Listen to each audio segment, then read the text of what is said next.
What's up, you guys? Welcome to another edition of Dog Talk with Holden.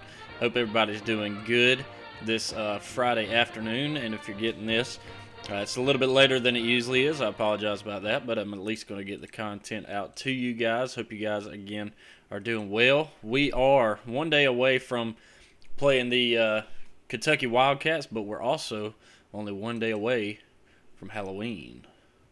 So get to have kind of a fun little show here at least. Hope everybody's safe. If you're able to get out and go and do some trick-or-treating or anything like that with your kids, hope you guys have a good time and get to enjoy that. I know last weekend we actually went and had to do it because where we are around here, I don't think you can actually go out, and I'm sure there's more places like that where they're not really letting it happen. Regardless, happy Halloween to you guys that are getting out, and look forward to getting to see the upcoming game between Georgia and Kentucky this weekend. A little bit of news that's come out so far. Some of the stuff, at least around the league anyways, is you did have yesterday Trevor Lawrence. This is obviously not Georgia related, but out of the ACC there at Clemson, Trevor Lawrence has tested positive for coronavirus, so he will be out this weekend against Boston College. I know their I guess guidelines are basically he's got 10 days that he'll be out where he'll be self-isolated and quarantined by himself. And he's obviously got to continue working as far as have negative tests come through to be able to move forward and be able to play. Because next weekend they got Notre Dame. It's a pretty big deal, obviously, for Clemson there. This weekend they should be able to slip by Boston College. I know the line yesterday when the news broke that Trevor would be out, the line was at 30. And looking at it right now, it's 24. Again, this is Friday, but the line is at 24 there. Nonetheless, I will get for you guys visually. I'll pull up our top 25 as well as the schedule. You won't see me on screen today, but you'll at least still get the content that you guys want. We'll go through some picks and stuff like that. Corona-related as well in the Big Ten. Wisconsin at the end of last week afterwards, I think we talked about it a little bit on Sunday, they have got, I think, 17 so far throughout this week that have also contracted the virus. So obviously their game against Nebraska is canceled, and their situation is I think their players have to be out for 21 days. I know that the first-string quarterback, I believe, was injured, so second-string Graham Mertz came in, had a great game last weekend against Nebraska, and not against Nebraska. I don't know who they played last weekend, but had a great game opening up the season for him. Unfortunately, he's going to be out, and I believe the third-string quarterback is the same thing. I think he's actually got the virus as well.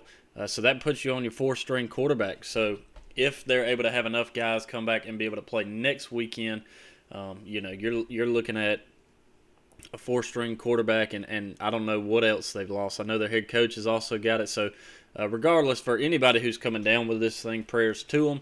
I know inside the league, as far as who we're going to be playing next weekend in Florida, I think they've got 6 or 7 new cases this week, but they are back on the field this weekend playing Missouri. See how things shake out for them. I know coming off basically a 2-week hiatus, it's going to be a little bit different for them jumping back in. They should jump right back in and take care of business. We'll see how things gear up as far as that goes this weekend. But, again, prayers to anybody who's coming down with this and having to deal with it. Unfortunate side on the Big Ten and the Pac-12, because they're starting later, they don't have much room for error. They don't have much room for this virus becoming an issue because they don't have room to put another game. They don't have room to postpone these games and play them. Big Ten, I think they have the opportunity for maybe a week where they can actually slip it in there. I'm not 100% on that.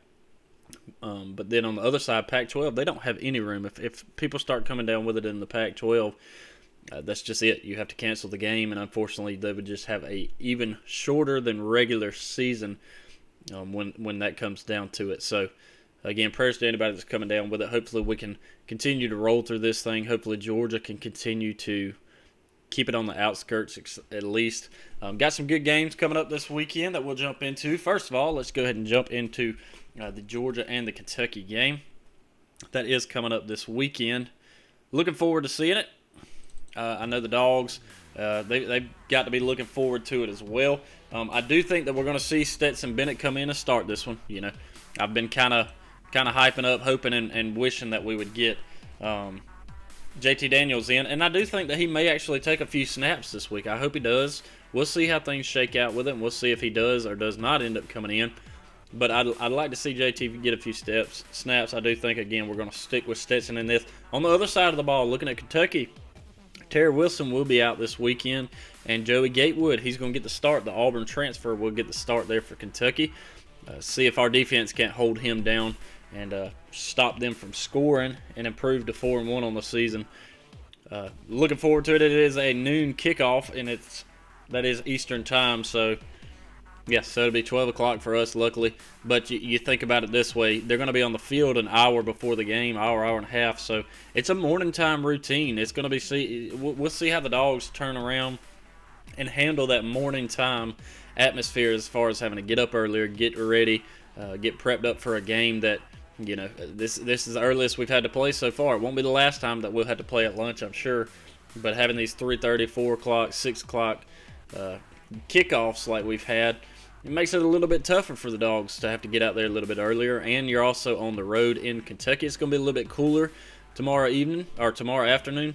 But I don't think that should play as much of a factor. It's not going to be like it is in Wisconsin or what have you, where you're dealing with really, really cold temperatures up there in those games.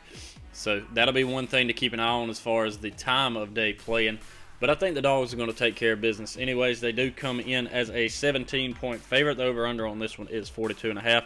Your stat leader so far coming into the season, Stetson Bennett, obviously being at the quarterback position, just shy of 1,000 yards on the season, 7 touchdowns, 3 interceptions, all 3 of which did come against Alabama the week before last. One other good thing about that is Georgia is coming off a weekend where the bye week obviously got changed up because of all the stuff that's been going on with Florida. But nonetheless, they've had an entire week where we've basically had to sit there and deal with the fact that we lost. And I think a weekend that you have to deal with the fact that you just lost, and then you have to sit there for an entire week and think about that should light a fire under them, and I hope that it does. We'll see how things shake out. I think we come out on fire and look to take Kentucky down this weekend. Zamir White is your leading rusher, 266 yards on the season, 5 touchdowns. I think he's got a good chance to have a breakout night, but I also think our wide receivers are going to come out. I think George Pickens is finally going to become a bigger part of this offense. I hope he does. I know he hadn't got very many touches. Kearis Jackson does lead on the receiving side of things at 323 yards and 1 touchdown on the season. As much as he's been targeted the past couple of weeks, you would think he'd have a few more touchdowns. But I do think we start to get the air game going a little bit, whether it's with Stetson, whether it's with JT, whoever it is. I do think we've got to get it going, but I do think the ground game is going to make a big difference as well. Looking at the total yardage that Georgia's putting up, we're putting up over 400 yards. Kentucky just is putting up over 307. Georgia's only, 307. There you go. Georgia's only giving up 318. So right there on that line, and Kentucky's only giving up 357. So it'll be a little bit of a defensive matchup, but the other side of that is Georgia does not give up the run. Kentucky's giving up 129 yards, whereas Georgia's only giving up 65.5. Passing yards defensively for the Dogs is not quite as good, giving up 253, whereas Kentucky's giving up 228, which it works in favor for the Dogs because the Dogs are throwing the ball for over 250 yards a game, whereas Kentucky's only throwing it for 124 yards. So that could be a little bit of a difference. The Dogs do rush for 165 yards a game, whereas Kentucky's a little bit better at 183. Georgia does score more and obviously give up less. I think the defense is going to lock them down, and hopefully throughout the entire game we can make that lockdown happen because it's going to be interesting to see how things go with Joey Gatewood at the helm there for Kentucky to see what he can do. Again, I think the Dogs' defense stands up, and I think our offense finally comes alive. I don't think we score 50-something points, but I do think that we have a lot better look as far as the game goes this upcoming weekend. Let's look at some of your bet lines around the league this weekend. I'll throw it up here on the screen for you guys visually. Again, you guys listening on podcast, follow the link in the description. You'll be able to find the YouTube channel, and you can click on it and go and check out what we got going on up here. Would appreciate you guys if you guys would subscribe take a watch, listen, whatever you guys want to do. Georgia does come in as a 17-point favorite. Like I said a minute ago, over-under on that was 42.5. I'll get to my picks on the game in just a little bit. LSU taking on Auburn. LSU is a 2.5-point favorite. These numbers are based on Thursday, so they may be a little bit different today. I haven't looked at them 100%, and obviously by the time Saturday rolls around, these numbers could change even more. Again, LSU a 2.5-point favorite at Auburn. Over on that was pretty high at 65. I like LSU in this one just because Auburn's gotten lucky with a few, and I really think Auburn should be about 1-4 on the season. And I think LSU's offense is starting to click, even with Miles Brennan being out and T.J. Finley taking the helm there. He looked really good last week. I think he's going to continue to look good this week. I think LSU's going to get the job done there and more than 2.5 if I had to guess. Moving on, you got Ole Miss traveling to Vandy. Ole Miss is 16.5-point favorite. Should cover that fairly easy against Vandy. Over-under on that was 64. Mississippi State traveling to Bama. Bama is a 31-point favorite in that one. The over-under is 63.5. Don't know if Bama's going to beat them quite by 31. That one might be a little bit closer. I don't think the game's going to be close, but I don't know that Alabama beats them by 31. At the same time, I mean, we all know how good Alabama's offense is, and their defense is getting better. Mississippi State, they might with KJ Costello, he may be able to get the ball downfield a little bit better on Alabama's defense and be able to put up some points and make it a little bit tougher. If they can come to the air raid just like Ole Miss did against them, could turn out to be a shootout, but I don't think Bama's going to beat them by 31, so I would take Mississippi State laying that 31 there. Moving on, Arkansas and Texas A&M. This is the one I think is going to be a good bit closer than what the experts say. They got A&M by 12. The over-under on that was 54.5. You know, the past couple of years, Arkansas hadn't been all that great, but they've played really, really tough and been really, really close in this one against Texas A&M. And I think that's going to be kind of the way that it's going to shake out this weekend.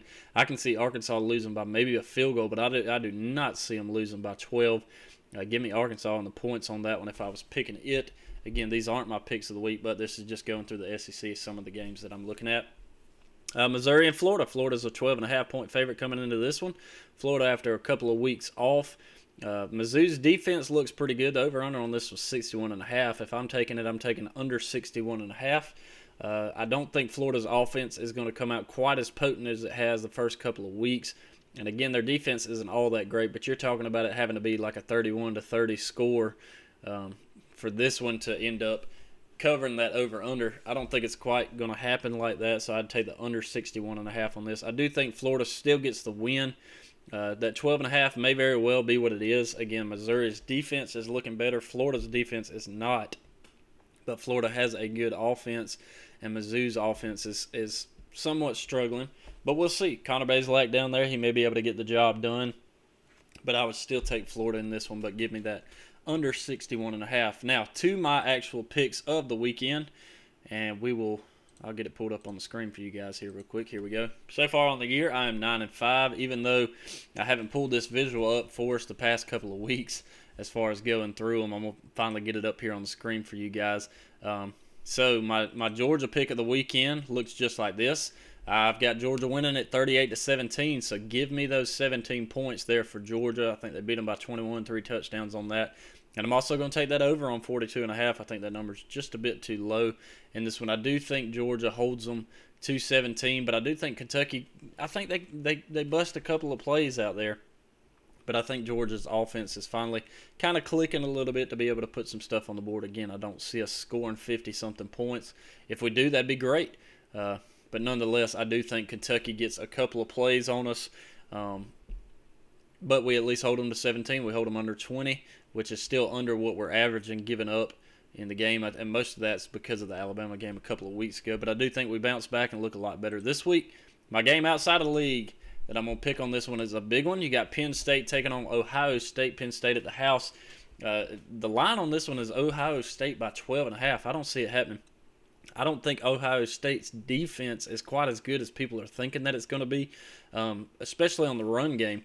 You know, you look at the run game that Nebraska put up against them. They were able to run the ball pretty well on Ohio State, and Penn State's quarterback alone was able to put up a lot of yards rushing.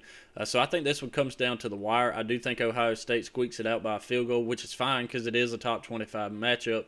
So I've got this one 34-31, Ohio State getting the win over Penn State. And if it ends up like that, I don't think Ohio State really moves too much in the bracket. I don't think they could put them over Alabama because of that, and definitely not over Clemson. But if Ohio State just lays it on Penn State, I can guarantee you that they're probably going to bump up to that 1 or 2 spot. You know how it is with the committee or whatever you want to call it, whoever it is that's putting these guys in place as far as the AP poll goes. So more than likely, they're going to try to put them up there at the top if they can take care of business in a good way. Looking around your SEC East and your SEC West rankings, SEC East, Georgia still obviously sitting at the top at 3-1. Florida right behind them at 2-1. Missouri in that third spot at 2-2. Kentucky right there in the middle of the pack with Tennessee at 2-3. Also South Carolina right behind them at 2-3. Poor Vandy down there at the bottom at 0-3. Looking over at the West, keeping things in line with us, Alabama at the top at 5-0. Texas A&M follows them up in that second spot, 3-1. Auburn right behind them at 3-2. Arkansas and LSU right there in the middle of the pack, both at 2-2. Mississippi State 1-3. Ole Miss at 1-4.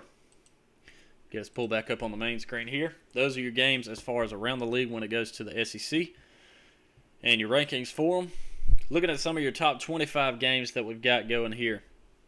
You got number 19, Marshall at Florida International would be playing this evening. That game has been postponed.